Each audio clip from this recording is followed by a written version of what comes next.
How would you like to become well known in your market or get massive attention to your market with the right people? If that sounds interesting, you're going to want to stick around because I've got a special interview with an expert in this category, and he's going to share all his secrets. So if that sounds interesting, stick around because that's what we're going to cover in this episode.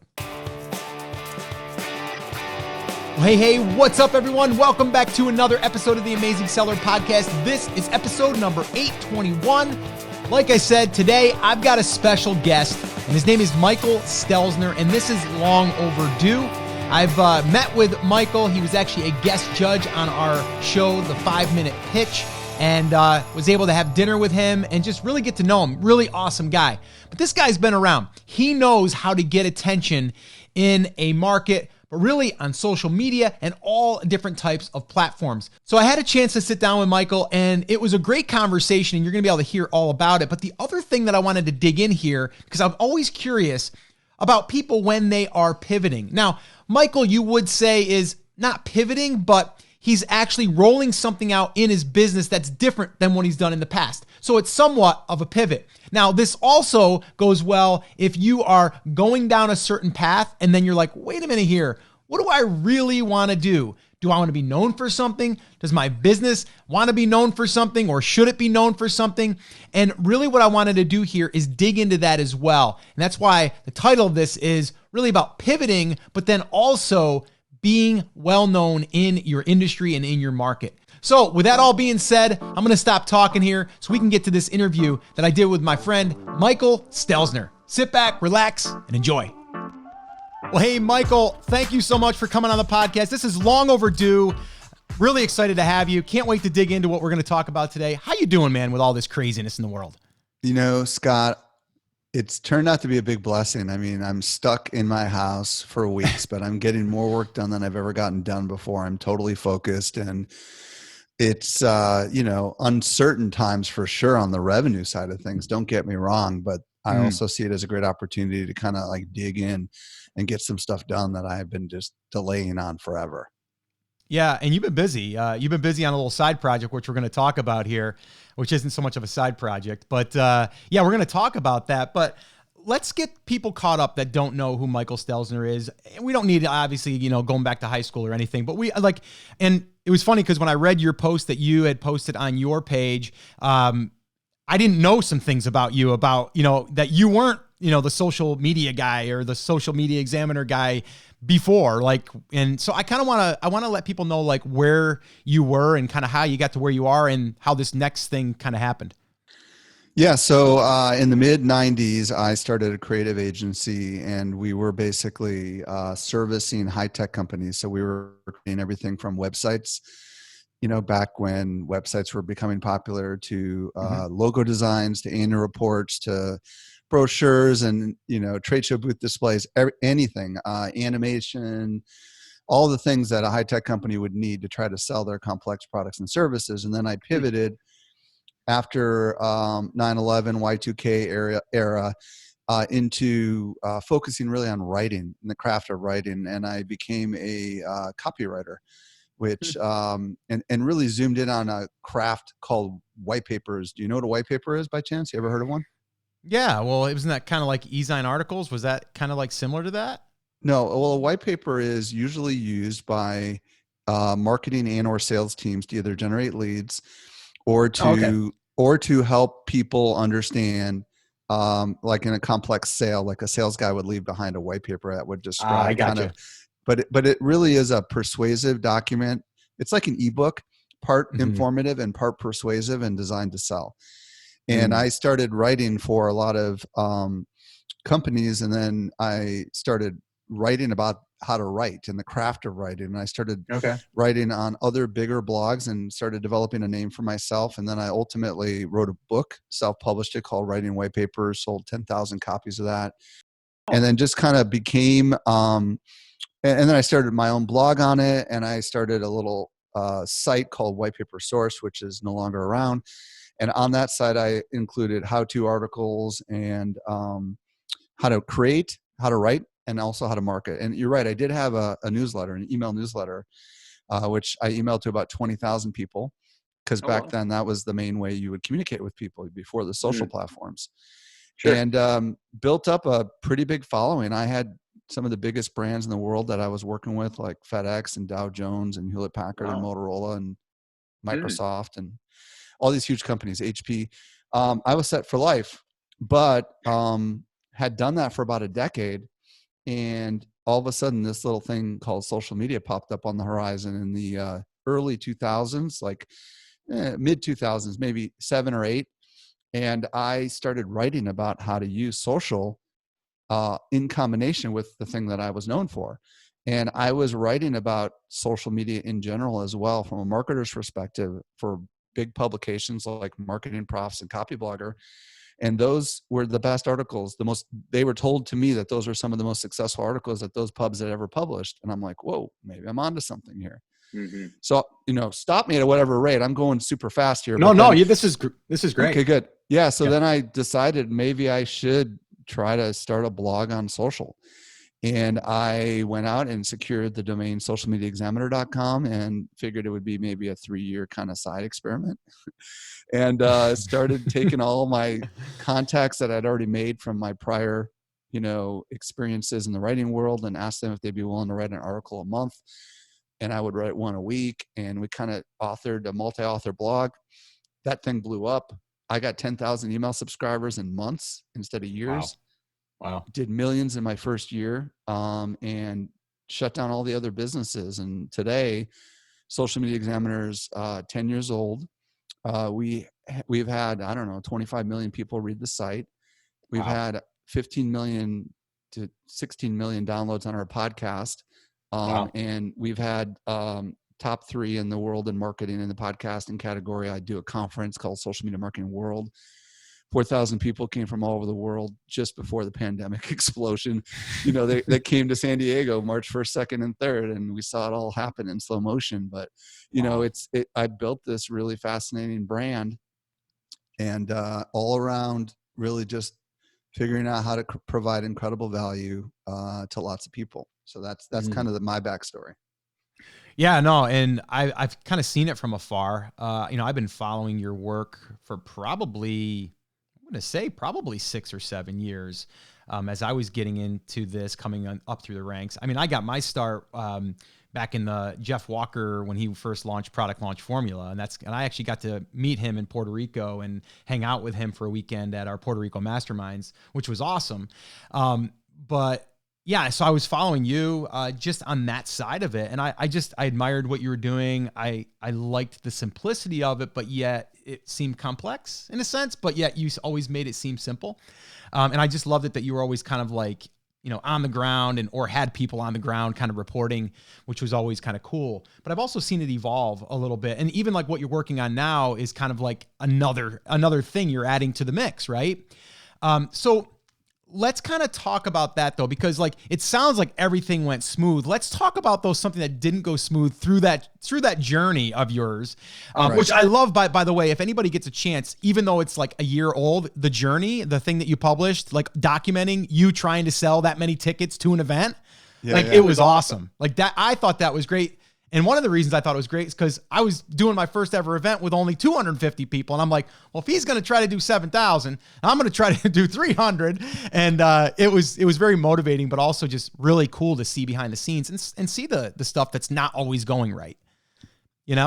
Thank you. Yeah. So, the story about what I'm doing now is the world of social media has kind of not grown as much as it used to because there's not been as much innovation, like with Facebook and the Cambridge Analytica scandal and all that stuff. You know what I mean? Yeah. It got to the point where there just wasn't as much innovation. There wasn't as much competitiveness between the social platforms, and Social Media Examiner is really all about teaching everything related to how to with social for marketers and entrepreneurs. And it wasn't shrinking, but it wasn't growing either. So I knew I needed to diversify my business model. So about in the fall of last year, I started asking myself, all right now my business model is very heavily built on the insight that's in the minds of other people, right? People that speak on our stages, speak on my podcast, write for us. And the idea is that maybe we have some internal knowledge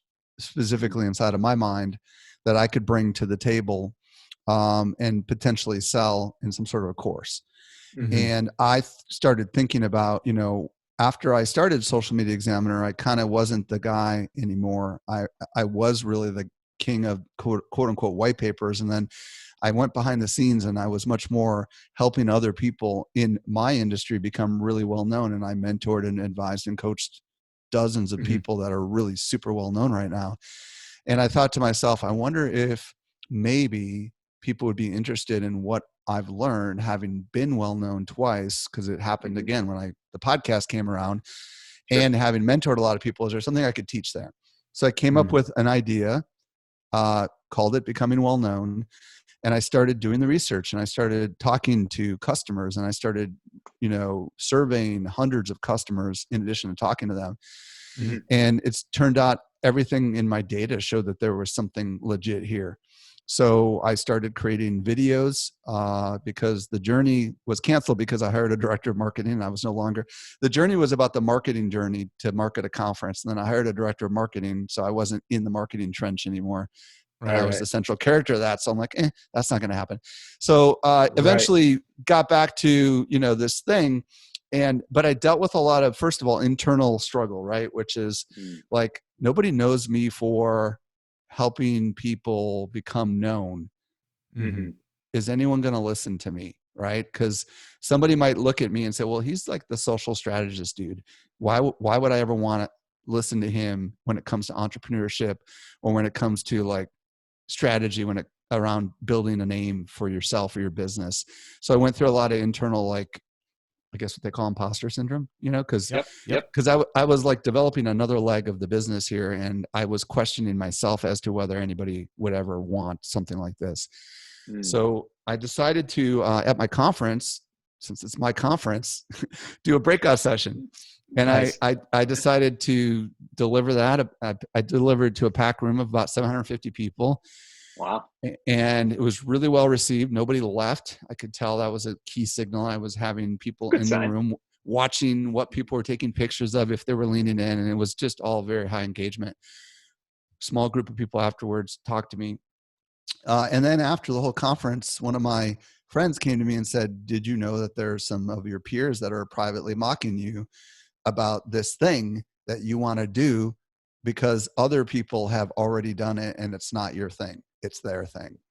Wow. And that kind of pissed me off, because it's like, I don't operate Social Media Examiner and say I can be the only company that can talk about social media. I mean, that's such a limiting belief, Right. So yeah, that was like kind of a struggle. And, I kind of reflected on it. And I do think that a lot of people struggle when they look. And if somebody wants to be known, and you can appreciate this, they might look at someone like you and say, well, he's already done it. There's no room for me. Or so-and-so's the guy or the gal, therefore there's no room for me. And they'll just put their dream to bed and then never let it happen. You ever deal with that?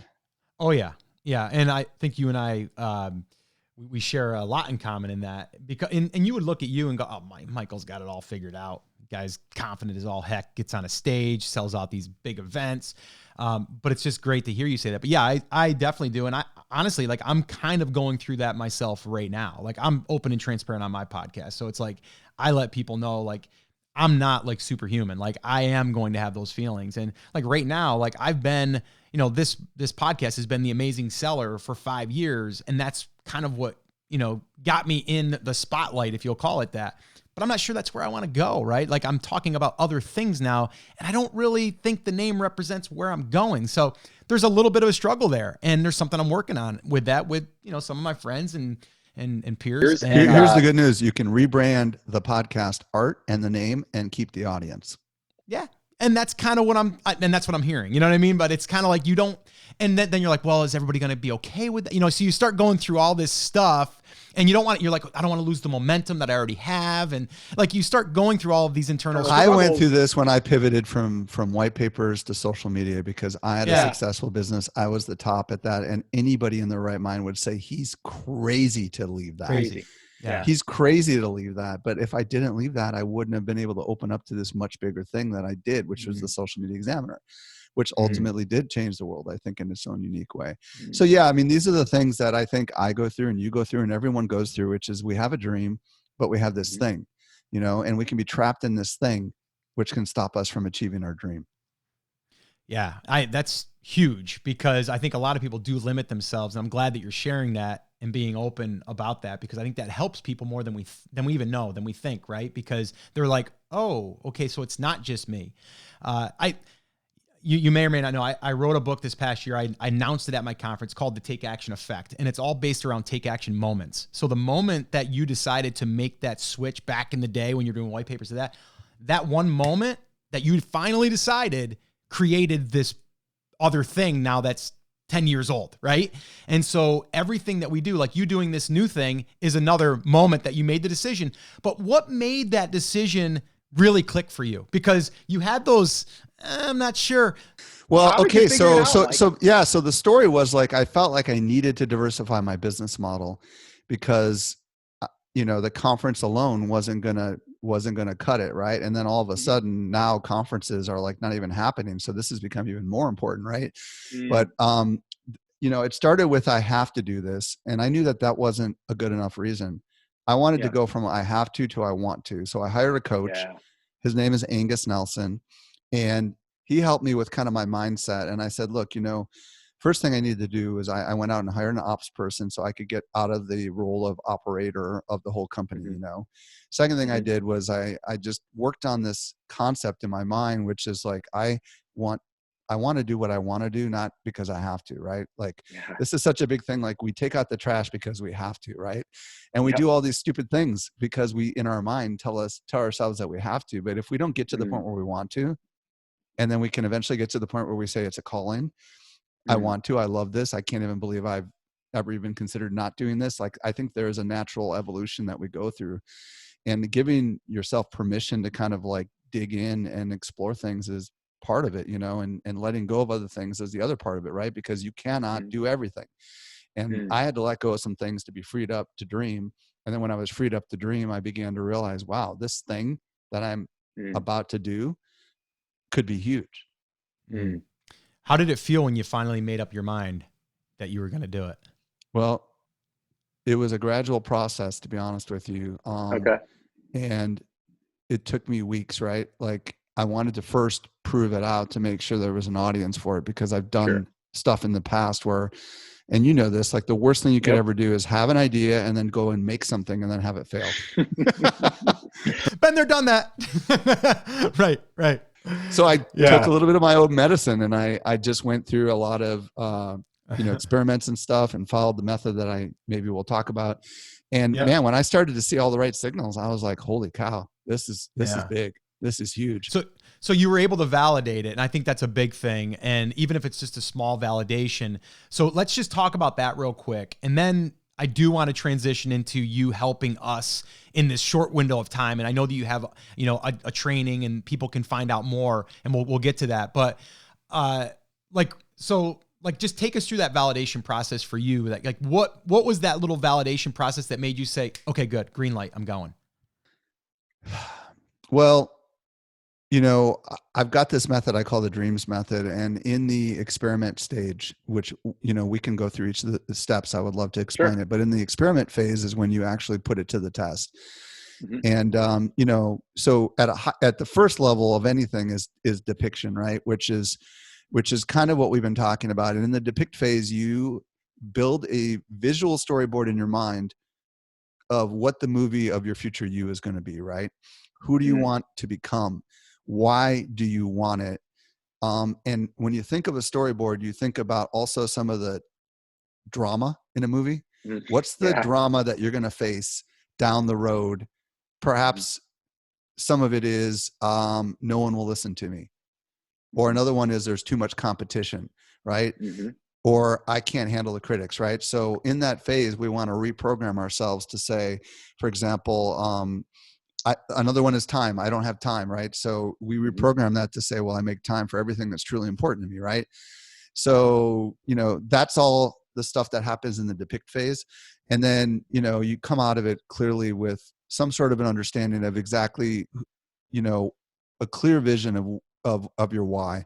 Cause you know this, right? Like if you know what could hold you back and you kind of think about it ahead of time, and then when it happens, you can route around it. Cause too many of us don't even think anything about the future. We say, oh, everything's going to be perfect, but we don't think about how we might like get stuck by criticism and stuff like that.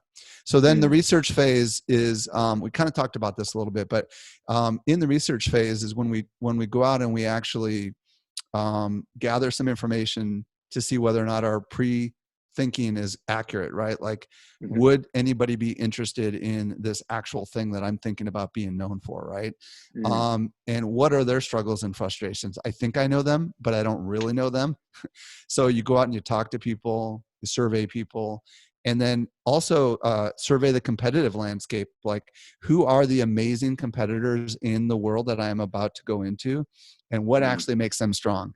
You don't see them as an enemy as much as you see them as an opportunity to understand what is it about them that got them where they are, right? What is their strength? Like if you think of Gary Vaynerchuk in my world, you would say, okay, what's great about Gary is he is like constantly out on the front lines talking to people nonstop.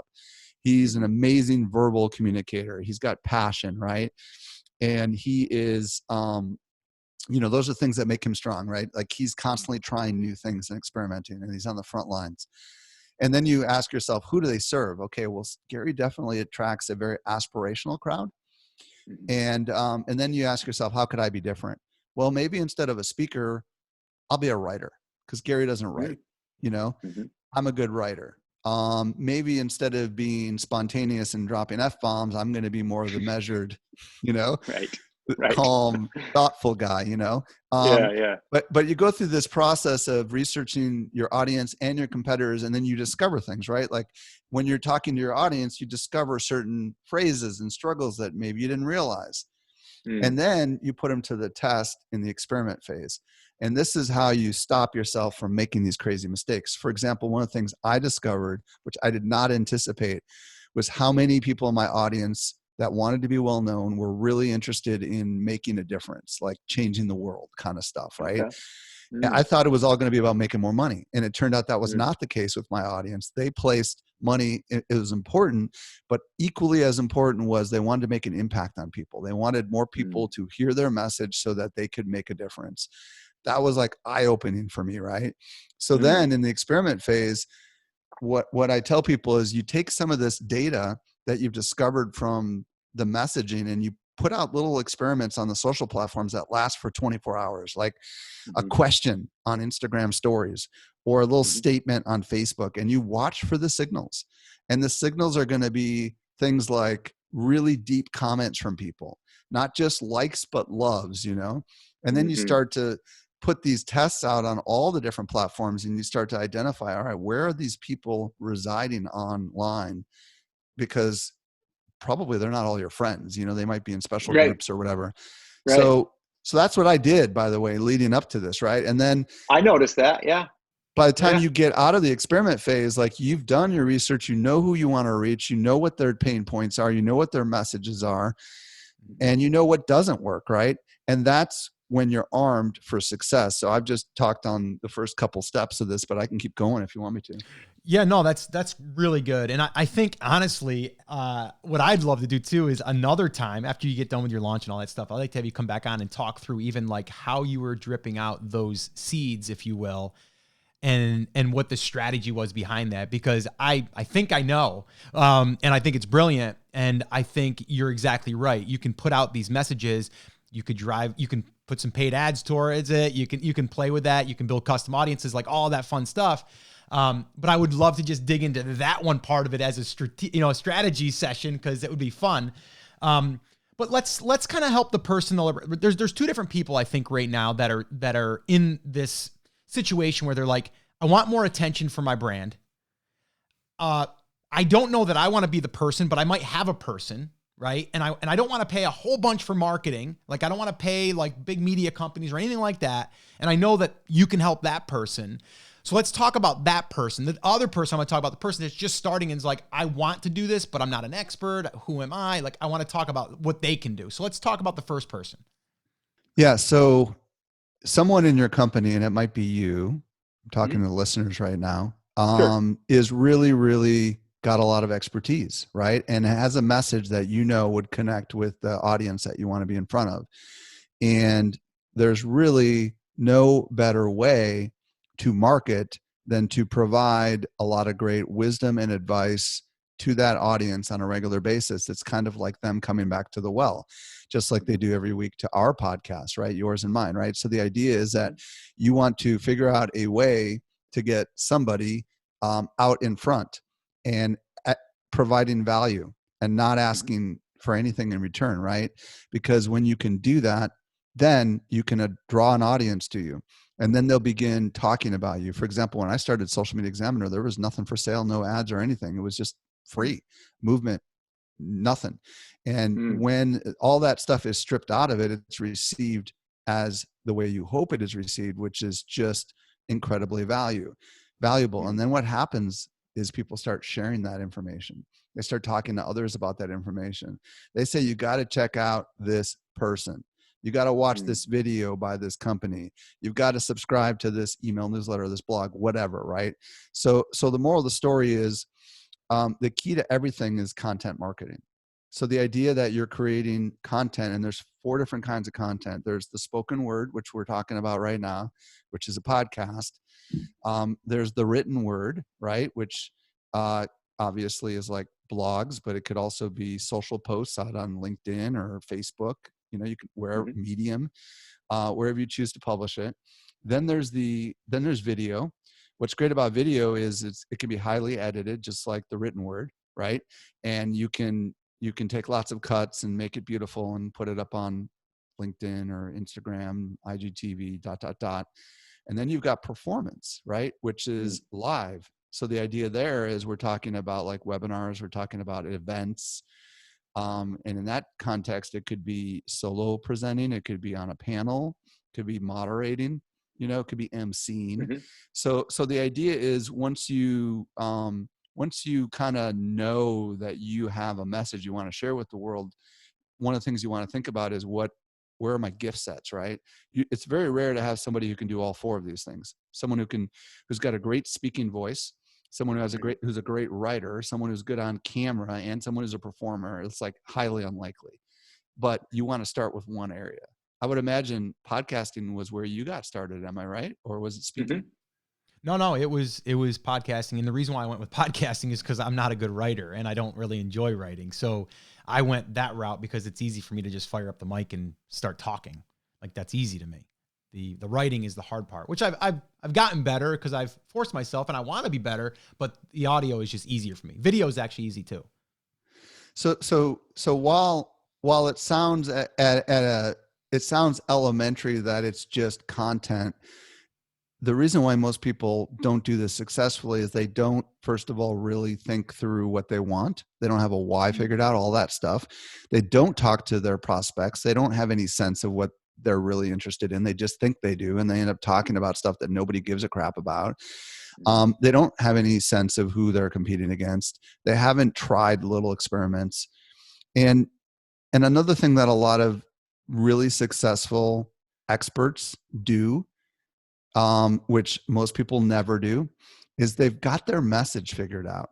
And in my method, I call it augmenting. So if you think about like augmented reality, how if you have a heads up display in your car, the idea is showing you some traffic indicator on top of your glass. Yep. The idea is to take what you have and to make it better. And this is where the writer in me comes out, right? This is where you have things ideally developed, like talking points. Like, what is it that I do? Who do I serve? What's the problem? How do I solve it? And it just like that, like social media marketing, Social Media Examiner is the trail guide for the social media jungle. We point the way, when these things instinctively. And you even visualize something when I said that, right? You can envision a guy on a trail with a shirt that says guide pointing the way, right? Yeah. And then you come up with a method.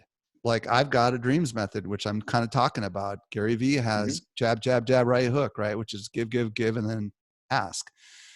And you come up with your own methods. And most people don't even think this through, but some of the best experts have their proprietary methods that they come up with that kind of describe things in ways anyone can understand. You also get your stories figured out. So it's fascinating. I don't know how familiar you are with what happens with the brain when stories are told, but the brain loses track of time when a good story is going on. And all these chemicals are released inside your mind that forces you to remember things and to feel connected to who is telling the story. And a key part of a really good, expert is they've got a arsenal of stories that they have developed. Some of those are their own stories, and some of those are other people's stories. And anyone who's ever seen a really good keynoter, they know that the best ones, all they do is tell stories. And a lot of times they're not even their own story, but they do it and they sew it together in a way that accomplishes an objective and a mission. And then, that's, I could keep going, but those are the things that are like next level kind of things that certain experts do. And that I think all people should try to do if they really want to try to connect with the tribe. So let me ask you this, because, there are people in our audience that are, e-commerce sellers, physical products. And we have a mutual friend, Pat Flynn, who has a physical product now. He launched the SwitchPod, which it's done great, right? And part of it is, Pat, is Pat, and he endorsed it and promoted it and got other influencers and stuff like that. But let's just take like a physical product and let's just pretend like we want to bring attention to that, but also that, and I know this and you know this, that the SwitchPod isn't necessarily, it's not about the device more than it's actually more about the story it's being used to share from people with their video cameras, right? Or they're, you know what I mean? Like they're creating. I can tell you how I would do it, but I also I'm in a mastermind with Pat, so I know a lot about this story. So here's the deal. Okay, it's really just a little GorillaPod competitor. Okay, so the idea is it's just a small little thing that you can put a camera on and hold in your hands, right? But what's fascinating is Pat first started with, who am I trying to get in front of? He realized that it was professional camera guys, okay, or YouTubers, right, vloggers that were carrying around equipment that just bugged them, and they hated the fact that it was hard to carry. They hated the fact that it didn't fit comfortably in their bags, and they needed a better solution. So he developed relationships in the YouTube community before this product even came out. He started becoming a YouTuber himself. He started drawing a tribe of creators to him before the SwitchPod even came out. He began talking about things that he knew. And he began talking about things that he knew video people would be interested in. Okay. Then the next step of the process was to begin, like really getting to a point where he knew he could get in front of an audience that would want this product. And he had to become one of them, right? Because he was not. He was a blogger. He was a podcaster. He was not a YouTuber. Today, he is a YouTuber, right? So he had to immerse himself completely in that environment and get to know their needs and struggles. And then once he did that, he began to have stories that he could tell. And he began coming up with ways to describe what it was that he had. He knew what he didn't want to talk about, and he knew what he did want to talk about. And then he eventually started developing relationships, and then eventually got to the point where Casey Neistat saw his product and Peter McKinnon saw his product. And he began to have stories that he could begin to tell about the journey that he went on developing the product, how he had to send people to China, how the first prototypes fell apart, how they were made out of plastic, or how they were too heavy, and how he got feedback from people along the journey, and how he filmed that feedback of people saying what they thought about it, first impressions, right? And he was able to develop an entire storyline that led up to the creation of this product. And it was the story that was just as fascinating as the product.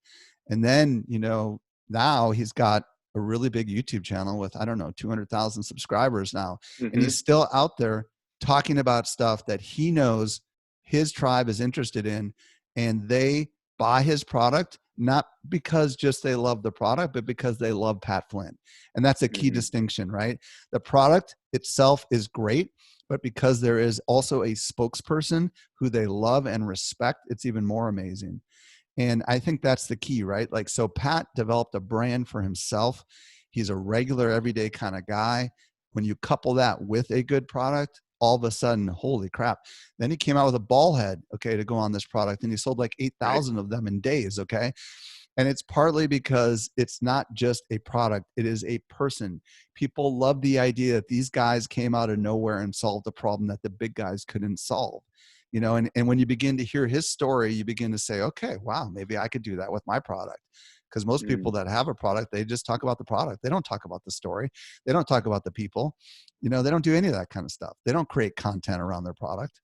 Yeah, I love that. And the other example there would be, and I don't know anybody that's done it personally, but I always in our audience and in our community, we're always kind of using like the bass fishing kind of example. Like if you were a bass fisherman, and you sold products, what would that look like? I could see this being a guy that just loves fishing, and he creates a pole because he's frustrated with the pole, and he makes a better version or lures or whatever.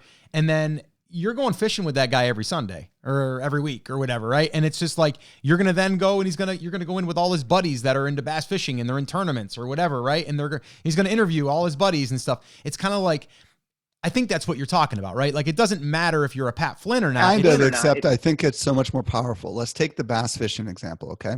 Let's say you've already got a product, but you don't have a story. You've already got a product, and you know who your audience is, which are fishermen who are fishing every weekend, And what you decide to do is survey the industry and see what's out there, right? Is there a lot of content out there for bass fishermen? Yeah, there's a couple podcasts, there's a couple YouTube channels. And you just decide, all right, I'm going to go ahead and I'm going to start creating content, and I'm going to interview everybody that's into bass fishing. I'm going to go ahead and go around and film techniques and stuff. I'm going to talk about lures. I'm going to talk about bait. I'm going to talk about locations. I'm going to travel around the country and talk about the best places to fish. And there might already be people that do that, but who cares? I'm going to do it better, or I'm going to do it in my way. Because here's the thing you have to understand. Some people will only resonate with you and the way that you communicate. There's a huge industry of bass fishermen out there. And just because there's one or two people that have a lock on it doesn't mean that there isn't an opportunity for you. Maybe you're the first female bass fisher spokesperson, and everybody's going to be like, wow, women can fish too. It's a big deal.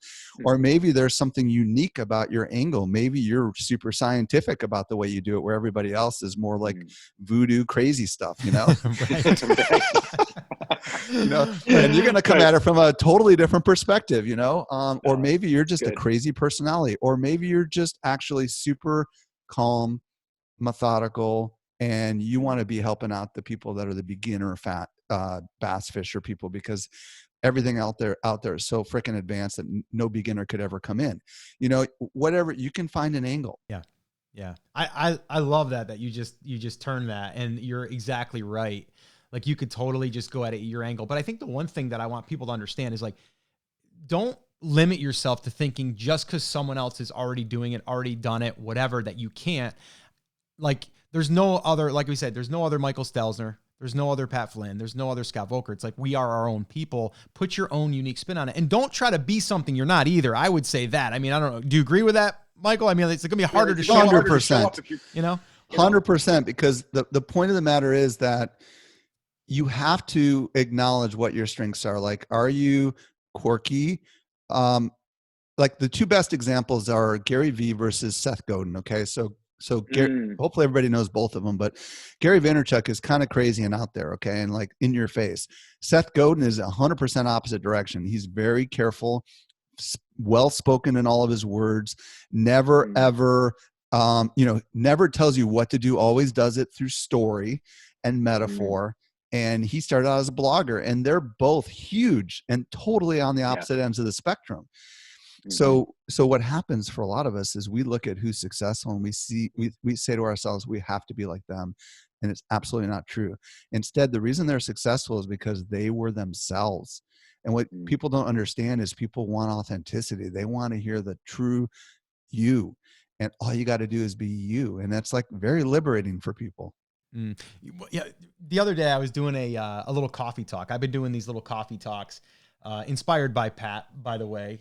He's doing his little, morning thing. And I'm like, you know what? I'm going to do that for my audience. I'm going to show up, have coffee. Whoever shows up, shows up.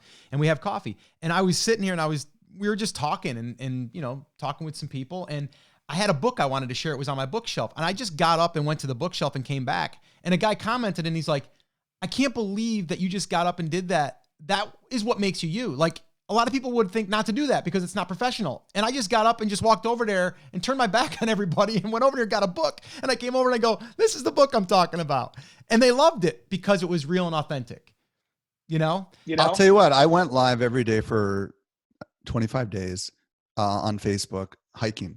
And I only knew in my brain what I was going to say seconds before I turned on the camera. And I got to tell you, I just wanted to prove to myself I could get to 30 days and I couldn't. But, oh, really? But I'm hiking these trails and I'm having like branches whip me in the face. I'm having bees attack me, and it didn't matter. People loved it, you know? And I was just taking questions and answering, and I was putting myself to the test to say, can I do two things at once as a man? Can I hike? Can I talk? Can I engage people, you know? And people loved it. They just loved it. You know, I stopped doing it, but it just proved to me that, you know what, as long as you know who you're trying to connect with and you can just be truly you, nobody cares, man. People are looking for people just like you, Scott. They're looking for people that are imperfect. That's the key to everything, because they want to know you're just like them, because that's the truth. That's how the world is. All right, Michael, this has been awesome. Let's give people the ways that they can get a hold of you, check out your new training if they're tuning in before. I know that you're going to be opening it and then you're going to be closing it and probably opening again in the future, I'm assuming, as long as everything goes as planned. But let them know how they can get, more information around you. Yeah. So I've got a course called Becoming Well Known. The doors close on May 1st. And what I am teaching in the course is essentially a lot of what we've been talking about today, which is a very methodical step-by-step plan that's part art, part science, that enables anyone in any industry to become well known. And if you go to socialmediaexaminer.com/course, you can see I put a really detailed blog post together that has a lot of the steps, and then at the end it talks about the course. So if you're interested, check it out. I've also put together 14 different videos on YouTube. So if you go to youtube.com/socialmediaexaminer, there's a little playlist called Becoming Well Known, and I've been releasing those over the last many months, and you can kind of get a sense of my quirky style, because I'm definitely quirky. I don't mind, like I'm filming and all of a sudden the Mack truck goes by, and I keep all the outtakes in it because I think people love that about me. So you can get a sense for my style there and my teaching. I also have a podcast called Social Media Marketing. If you have room on your listening phone, I felt like saying listening dial. Oh, now you're dating us. I know, exactly. So irregardless, I just want to leave people with a couple of thoughts. It doesn't matter if you sell a physical product or not. It doesn't matter if you have an amazing personality.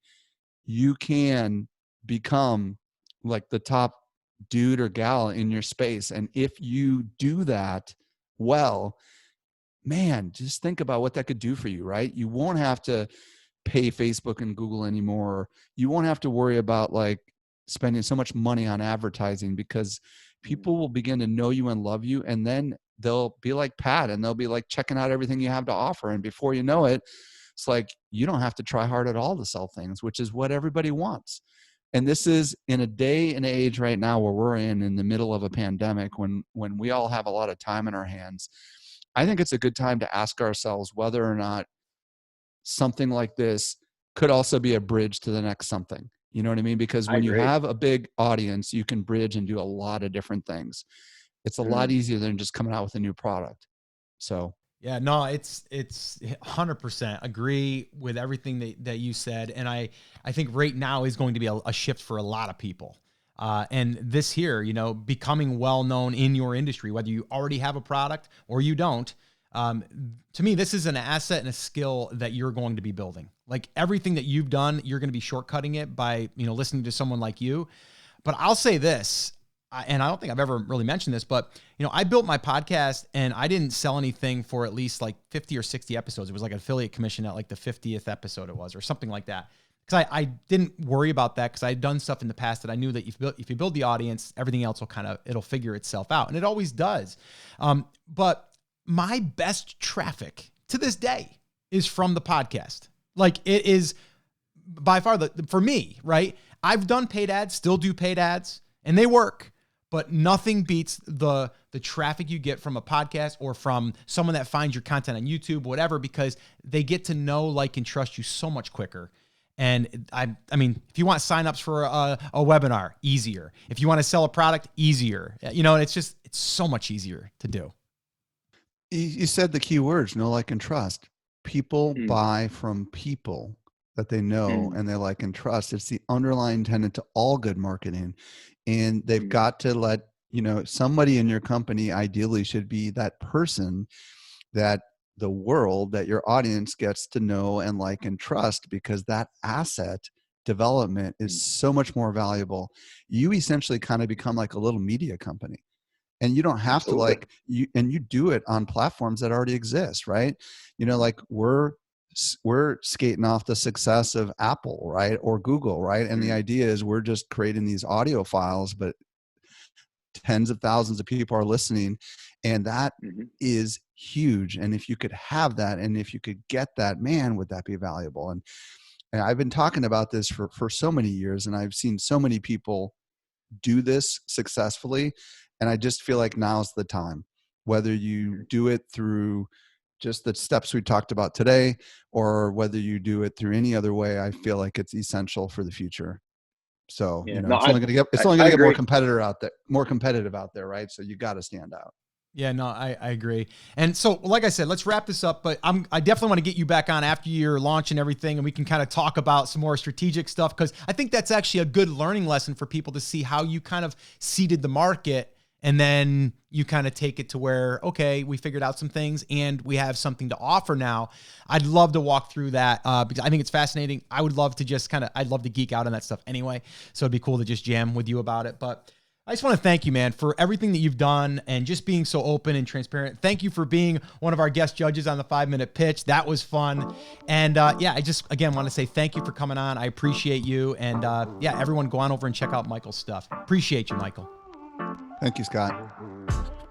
All right. Well, like I said, that was pretty amazing. And I love going deep in these conversations. That's why I love these interviews, because I get to ask questions that I'm interested in, but then also I think that you're going to be interested in, or that will at least help you in your business and in your journey here. All right. So if you have any questions, definitely hit up Michael. He's definitely willing to answer any questions. So go over to his page, go over to his resources. Socialmediaexaminer.com is where you can find all their information. But again, I just want to thank Michael for doing this, and hopefully you got a ton of value like I did as well. So like I said, that's going to wrap it up. If you want to head on over and grab the show notes of this episode, head on over to theamazingseller.com/821, and you can grab all the goodies over there. All right, guys. So that's it. That's going to wrap it up. As always, remember, I'm here for you. I believe in you, and I am rooting for you. But you have to, come on, say it with me, say it loud, say it proud, take action. Have an awesome, amazing day, and I'll see you right back here on the next episode. Now go get them. Boom, boom, boom.